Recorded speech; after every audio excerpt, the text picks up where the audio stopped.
बहुत प्यार और आशीर्वाद दे रहे हैं और थैंक यू सो मच। हमारे आ गया हनी सिंह का दूसरा गाना। जी हाँ दोस्तों, आप सही वीडियो पर क्लिक किए। जैसे कि आप लोग पता है कि हनी सिंह का एक पहला भोजपुरी सॉन्ग आया था दितिया का देवरा और यूट्यूब पर तबाही मचा रहा था। तो इसी को देखते हुए खेसारी लाल यादव ने क्या बोला इस गाने के बारे में आप सभी स्क्रीन पर देखिए। बहुत प्यार और आशीर्वाद दे रहे हैं और थैंक यू सो मच। हमारे डायरेक्टर, हमारे प्रोड्यूसर, एक्टर जितने भी हैं सबने बहुत मेहनत की है और आप सबका प्यार मिल रहा है तो बहुत अच्छा लग रहा है।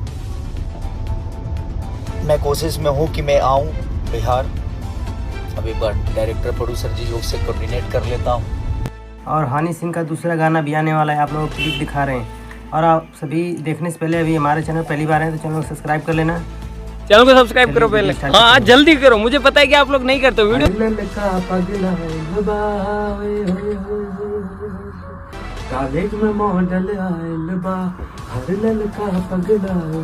नमस्कार दोस्तों, आज के लिए इतना ही। मिलते हैं कल नई वीडियो में। तो बाय बाय, अपना ख्याल रखिए।